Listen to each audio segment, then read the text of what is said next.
I'm out here, guys, and I'm enjoying nature, which is one of the great things regarding living in the suburbs, especially if you're an introvert. I'm an introvert. I don't typically like to be in chaotic areas, although I feel like a lot of times I'm just like, I miss New York City due to the fact that New York City has so much diversity. It literally has access to the world, and that's something that I find that I need, and it makes me feel at home, especially given the fact that I live in a predominantly white area. I find that this need to assimilate is evident. It's something that I don't succumb to. I'm not a person that will abandon my values and abandon my identity just because I want to make other people feel comfortable. No, that's not going to happen. So it's really difficult to navigate an area like this because you can tell, like, I feel like people of color can sense, those that are racist, those that don't want communities of color in their area and spaces, which is interesting because I always talk about, like, you guys literally stole land from native communities. I have native and indigenous blood within me, so it's just so frustrating to know that reality is there, and it's difficult. It definitely, I feel like these kind of areas are very anxiety inducing because you feel like you can, or you don't meet people that understand you and understand what it is like to be a POC navigating this world, opposed to like being in New York City. I felt like those that were around me and those that uplifted me were all POCs, were people that had a similar journey, and they understood what it was like. People around here are either oblivious, don't really talk about it, or don't want to talk about it. And I've had conversations here and there with some individuals that are aware of it, as I mentioned also in other videos, that have I've met a lot of Latinas, and this area is predominantly Latino and white, which is another thing. Is just like, where's the Black community? Where's the East Asian community? Where's, like, I literally, like, my friends growing up in high school were I had a lot of South Asian friends, or friends that were, South Asian ancestry. I also had a lot of Black friends. That was like the majority. And being in this environment where even if an individual is aware of the racism, and this is something I spoke about in videos before, where I have like other Latinas, having conversation with me, yet demonstrating or showcasing anti-Blackness and a lot of colorism, right? There's like an inherent self-hate that I see within the people that I encounter, despite them being aware of, these issues that exist. And I just can't stand that. Perhaps education, knowledge has not reached the people here, and that's an unfortunate thing too, where it's just like, yes, I feel like the knowledge, the understanding of the world is so limited, it's like non-existent technically. Not to add, like, there's a lot of other things that I notice, and it's something that, for me, like, I uphold health, and these areas don't seem to uplift health. Like, there's so much fast food. Naturally, there's so much unhealthy food. Personally, I just find a lot of the options that exist within suburban, rural areas, predominantly white areas, is downright disgusting. I'm sorry, it is what it is. It's unhealthy. It's literally leading to chronic disease. There's a reason why there's an increase in chronic disease in the US, and people are dying of cancer. The overly processed foods, the chemicals, everything, the exposure that we have, and people don't really take a moment. And that's another thing, is like, people here don't even take a moment to realize, shoot, like, the food that I'm eating is killing me. Like, this is something that I find New Yorkers were well aware of, like exercise, movement, implementing a healthy diet, understanding the world, because the world is not only the US, the world is beyond the US. So understanding other types of perspectives, views, it's just something that exists in back at home, or what I feel like it's always going to be home. And naturally, some people are like, oh, if you don't like a specific area, then you should move. And I agree. I do agree to a great extent, but life also has me here, right? And I feel like there is nature here, and that is a beautiful thing. And that should, nature should not come at a price, which is the unfortunate part, where I see like lack of diversity in these kind of spaces, which point to a bigger issue. Like I was learning, and I understand and have known about these unfortunate just like, I don't even know how to, like, laws. It's just existed. There's an understanding like of redlining, and although I don't know too in depth on that, but I know that, for example, homes or certain locations, when I first learned about this place, I was doing my fair share of research, because I was like, why do I feel like there's so much racism here? Or why do I feel like the people here, especially, I mean, it's a given, like, it's a white area. I mean, what do we expect? It's like, the expectation should not be high here. But let's keep it real. The expectations in a predominantly white area, you should not have any expectations. The expectations should be on the ground or in hell at that very point. And that's the thing that I feel like a lot of white Americans, and I make mentions of this time and time again, a lot of white Americans or white people want to silence POCs. But why don't you silence yourself first? Because you're trying to tell someone else to silence themselves, yet you preach freedom, you preach liberty, you preach. So it's like that very comment of like, oh, leaving, like, no, I can stay wherever I want to because I have that freedom and I have that right. Maybe you should exercise yours, or maybe like relearn those, so you can understand that people as a whole should have the freedoms and rights that you feel like you deserve. So let's start there. So yeah, there's a lot of contradictions. I always mention that on my other videos. I always say, and naturally, I wouldn't personally live in an area like this. Like, diversity is such an important aspect, but there's a lot of other moving parts to even like why I'm here. My partners from here, families from this location, and also another thing is just like, okay, this was a time for me to focus and hone in on what I want to do in terms of shifting careers, and it just made sense. So like, there are a lot of moving parts. I feel like people are so simple-minded. So when I see and hear those comments of like, do this, do that, it's just like, there's a lot of moving parts. Stop being so simple-minded. Maybe if you weren't so simple-minded, you would understand racism and you would understand prejudice. But please open a book. Feel free to learn, have a conversation with someone else from a different walk of life, instead of being so caught up in your own life and worlds, because that's what it is. It's like, and that's another thing that I noticed that the suburbs has, like, so many people that have limited minds, limited ideas, limited perspectives. It's like you're stuck in a place where that limits you, because y'all really stay in your houses all damn day, which also contributes to being out of shape, and y'all don't even socialize. Y'all look at the other person like they're weird, they're like an alien or something. Like, actually learn how to socialize. It's a very important skill set to have in this life. So that's another thing that I'm gonna say, because it's just like, oh, so annoying, so frustrating. I feel like in New York City, people actually socialized. Community is important.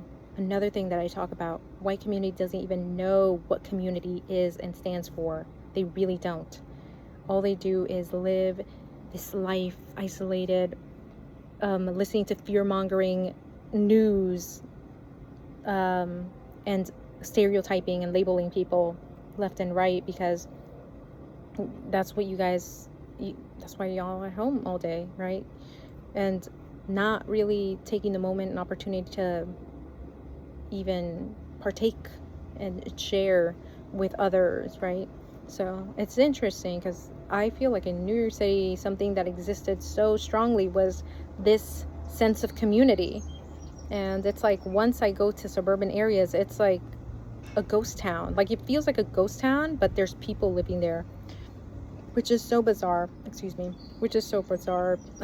I can understand why old people live here. Let's keep it real. And I know I shouldn't say that, but like, I understand why older individuals live here. It's like, probably they're that But I just wish, and I had this conversation with someone that was young too, and I think she's originally from the suburbs. And she said, like, I just wish people, like, all the nature, the exposure to nature, all of that is great and beautiful, but she's like, I just wish we could just switch people, like switch the people from the city or from urban areas and live here.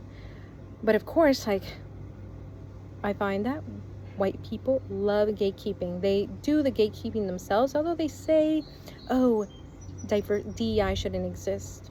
Yet you guys have been gatekeeping since the beginning of time, only providing jobs to white people, only providing job opportunities to white people. Make it make sense. You guys know what you're doing. A lot of projection, right? A lot of just look in the mirror. That's what you guys have been doing since the beginning of time. Everything you speak about when it concerns another community, it's because you do that yourself. So, like, that's a frustrating thing. And naturally, I wish POCs would start moving to these areas. Like, it's something I just think about a lot of times. I'm just like, POCs, please come. Like, you guys know how I grew up in New York City. I spoke about this yesterday. Yes, when I recorded the other video, I was like, New York City is so gentrified. It resembles Europe. Let's keep it real. Like, I literally, and it's crazy that people that are white coming to predominantly black and brown areas then look at the black and brown community sideways. Like, once again, make it make sense. Why are you coming to spaces and areas where we exist peacefully, we get along with one another peacefully, but then you want to create instability? It's a type of invasion, something that's been going on since the beginning of time. Invaders, I feel, equals colonizers, period. So stuff like that is so frustrating, because it's like you feel like you can never go somewhere where you're going to be safe, comfortable, and you can exist in. And someone needs to tell me where you guys are at that are predominantly POC, because I feel like not only is New York City gotten so non-diverse, aka white, but now places in the suburbs, which naturally, because they've excluded or have not allowed historically in the past for black and brown communities to even purchase. Like, I was just reading before I moved here that this specific area didn't want black individuals like purchasing here, or like black homeowners, which explains why there's so much unbelievable lack of diversity, or so many white folks. And yeah, I just wish that more black and brown communities would, and I feel like, once again, this all goes back to, I find, with the current Trump administration, their attempt to make or increase the white population, obviously having South Africans come as immigrants to our country as refugees. Well, you know what? I have a lot to say about that, because let's be honest now, why do they always label black and brown people refugees? Like, we're some, like, individuals that need help. Like, it's always like they're trying to label us and put us in boxes where it's just like, we need your help. They always want, like, white people always want to come into the rescue, always want to be embodying saviorism, and they, so it's like interesting, because it's like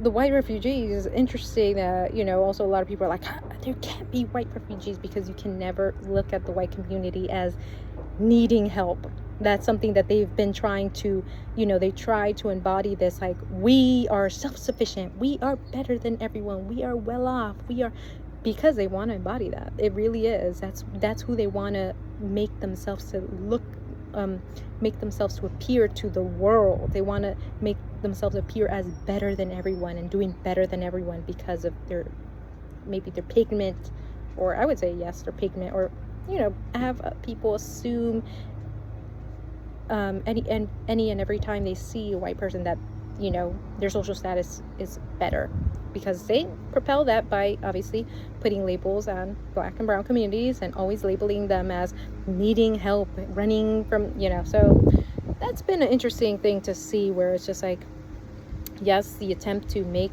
this country white. And there was like a conversation that I also mentioned in the past where this individual, this white man, older man, he was like in an East Asian restaurant, and he was asked like, why did you vote for Trump?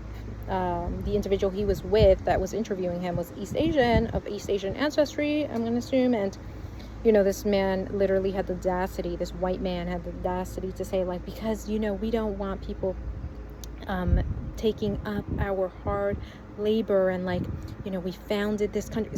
You know, there's always this talk about founding. No, you stole this country. Let's get that straight. You were never invited.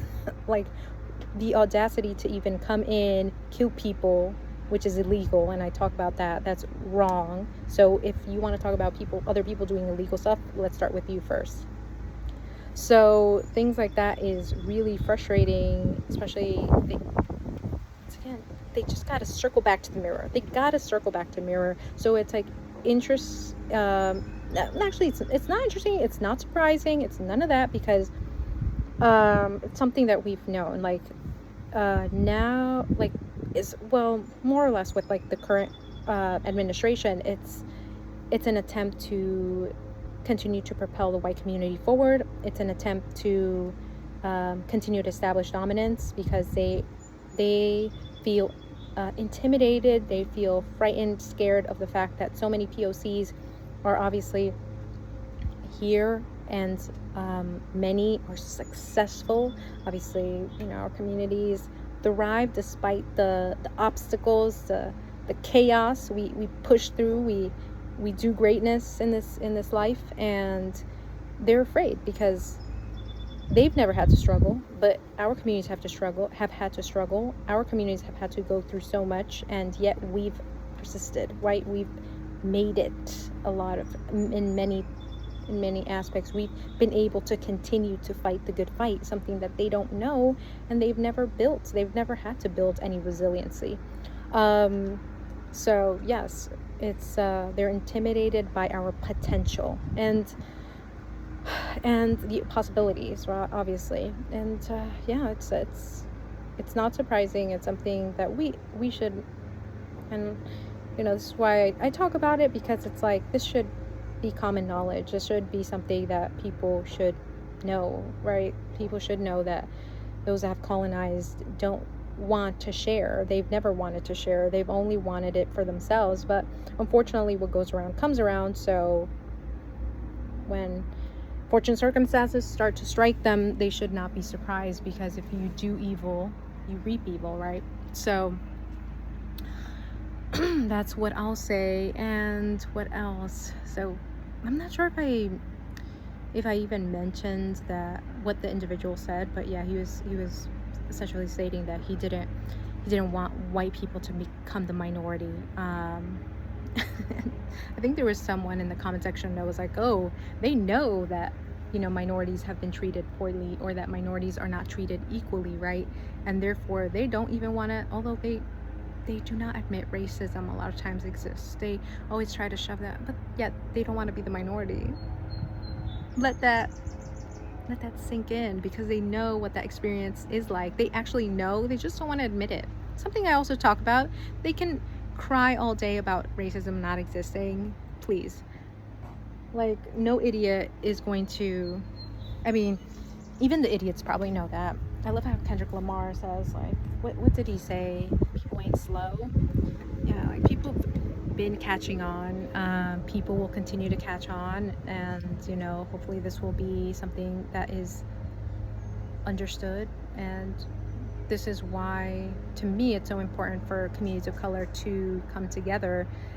And yes, I know there's a lot of a lack of hope hope in that area, because a lot of, as we know, a lot of Latinos, a lot of other minority communities have voted in individuals like Trump, the literal clown. And it's just so sad. It's also a depiction of really where America is and where America stands. Uneducated. He is the reflection of them. A lot of Americans are just not educated, and to them he was someone that measured up to their standards, a very low standard, obviously. opposed to like Obama. People are not Obamas, and unfortunately in this country, like, and in this world too. Like, and it's, people don't want to really vote for greatness because many people lack greatness. Maybe many people don't have greatness in them, and many people are not made up of greatness. So when they vote for someone like that, just know that that's a reflection of who they are. Kind of like, tell me who you hang out with and I'll tell you who you are. Kind of the same thing. Like, tell me who you damn vote for. That's who you are. Like, he's uneducated. Evidently, he can't even speak right. I mean, I'm here and I go all over the place, but I definitely ain't running for president. And at least I have a lot of knowledge in regards to the dynamics of this world, and I'm aware of it, and I empathize, and naturally I'm part of that journey as well. So it's a given. But unfortunately, some communities of color deny their identity, deny who they are. They rather align with whiteness. They rather be welcomed by whiteness and assimilate, which is crazy to me, because I always say you will never be right. That is culturally, that's something that you have to be also culturally. Well, why would you? That's a real question. Why do you want to be something that you're not? Is it an insecurity? Is it that you don't know who you are, your real identity? Like, take a hold of who you are. Take a hold of the greatness within you that is tied to your identity culturally, linguistically, right?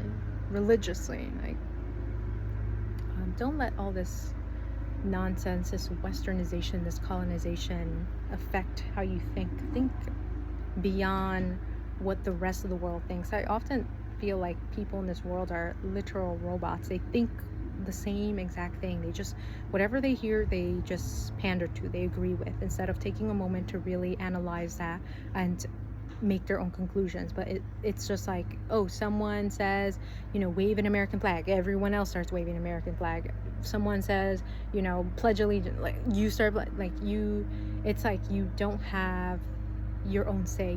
You're not who you are. And perhaps it's just it's a reality of life that a lot of people succumb to other people, like, whether that be, in let's say, for example, I'm going to use schools. A lot of bullies are popular, right? A lot of bullies have a lot of people behind them, and it's just, that tells you enough about the people that follow those individuals, because it's just like, where's your self-worth? Where's your self-respect and dignity? Like, have that for yourself and stop trying to. And I find that racism is essentially like, it mirrors so closely bullying, and it's something that exists to bully, right? To make other people that may have a different complexion, different skin tone, different cultural backgrounds, different ethnic backgrounds, whatever it may be, in as the other. But yeah, it's sad. I always say this, that the white community has forgotten their roots. They are not native to these lands. They will never be. They are not indigenous to these lands, and they need that reality check. And perhaps it's beyond that. It's beyond that alone. It's like this desire to want to be above others, but that also says a lot about the people, those very people as well, where it's just like, that's all you have to show, right? That's all you have to give this world, and that's a sad thing. I can only say, hey, rooted in insecurity, naturally. But yeah, that's that. I don't know if I have anything. I feel like a lot of times, I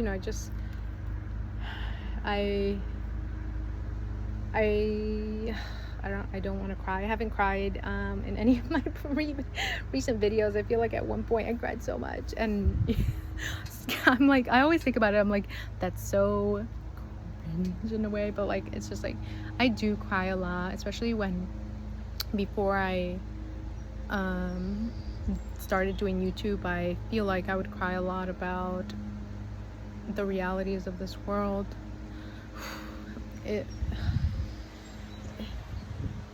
I feel like I've become a bit stronger, and perhaps it's being in these environments. Maybe there is a reason for me being in these environments, to grow that toughness, right, to also experience something different. As you guys know, I didn't grow up in predominantly white areas, and the one above thank you.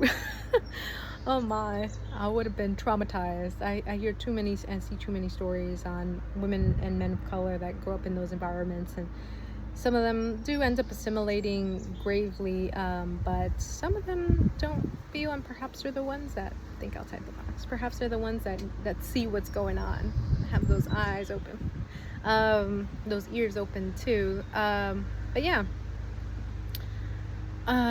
yeah, I do tend to be very sensitive to, especially the plight of other POCs. It's something, you know, it's like, I feel like a lot of people have mentioned, it's sad when POCs vote against other POCs or speak against other POCs. That's something I wish didn't exist.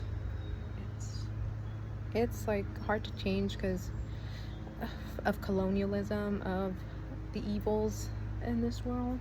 But I feel like I'm hopeful, and I think what gives me the most strength and pride is the fact that there is people that actually see the bigger picture and know what's going on, and have always known what's has been going on, or discovered, you know, at one point or another, right? Our eyes can be open to the truth, and that gives me hope. It's just like when I get together with these individuals, have conversations on these issues, and I'm just like, wow, like, please feed this mind. I live life to feed this mind. It always, and it's so interesting because I'm currently in the works of pursuing, and you know, as you guys know, career shift, at doing not so much a career shift, because what I did was more healthcare based, but I'm also diving deeper into that. It's something that I've also had a moment to be like, like, what are my true passions in life in terms of what do I want to do in this life? And I was asking my partner, like, what do you think I'm passionate about? And he's like, social justice. And I was like, what can I do? What can I do? I guess like, what can I possibly do in social justice and in a career, in terms of career? Unfortunately, you know, and the reality of life is, like, you can't change people's mind, and I do believe people should have their own ideas, my thoughts. Like, I'm not gonna be a hypocrite like these white folks out here. Move to another area. Like, you can't think that. You gotta wave the white flag. I mean, you gotta wave the American flag. Yeah, you gotta just think like me. You gotta be like me. Do like me. No, I don't believe in that. I don't agree with that, because that's not, you know, think for yourself. I really compel and really recommend that people all around the globe think for themselves. You know, learn as much as you can, dig as deep as you can, and don't put boundaries on, like, the people that you welcome into your life. I think that's important. I feel like that's been an important part of my personal growth.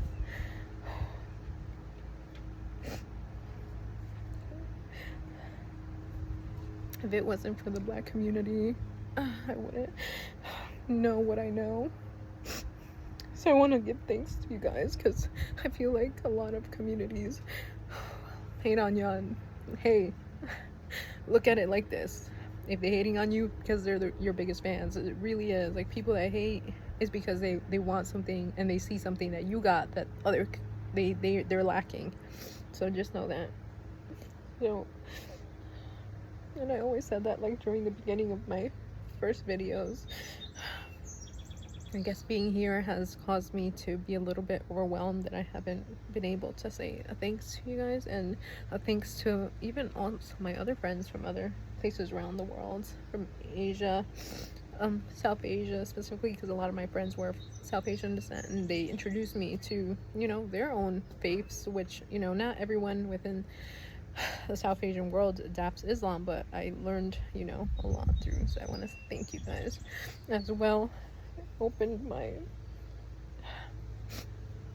eyes and mind to I hate the villainization that happens with, you know, the not only the Black community, the Islamic community. And I think this is an opportunity to also speak to those that are of the Islamic world, because there is colorism, and I see, and there's racism in that, in the world. And I'm not going to say and label everyone, but it's like, it's time to, you know, we have more in common when it concerns that us communities of color, people of color, even when we have different faiths than we think. And we need to stop creating division and, you know, hating on one another when we have similar plights. We can't be siding with those that have oppressed us historically. That it doesn't even make sense. And not only that, when you know, if we speak and represent, and this goes even for the Christian faith, I've never understood, you know, so many things. And I mean, I know the reasoning. A lot of people use faith in general to hide behind behind it, to justify their wrongdoings or evil, all that benefits them. I mean, that even happens in Christianity, and I speak on that heavily because I come from a Christian background. And it's really it's really saddening, because I feel like it's also it mirrors exactly what Christ, you know, mentioned and stated, that there would, you know, the path would be narrow. And not only that, like Christ himself, like when he was on earth, people, you know, targeted him. People eventually killed him because of his message, and his message was beyond human comprehension.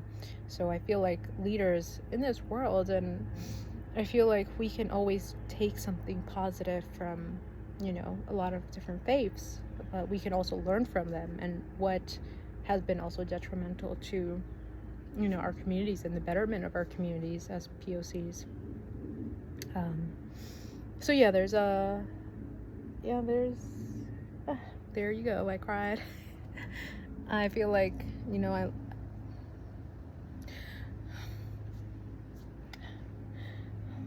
I love, like, the communities of color so much. I love the Black community, the brown community a lot, and I wish we could unite, because we'd be a stronger force. So I hope that we can, and we can be together, you know, in unity, and we stop that nonsense of hating one another.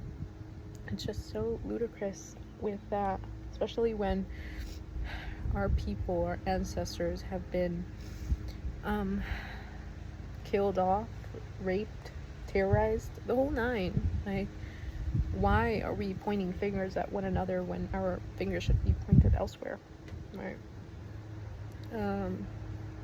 And you know, I think that's why there's this desire to divide and conquer from the white community, because they know that if we were to stand together, we would change the dynamic of this world. But once again, it's up to you to decide. Do you want to choose yourself, or do you want to choose someone that doesn't even choose you?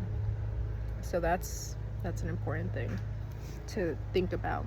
All right, guys, take care. Bye.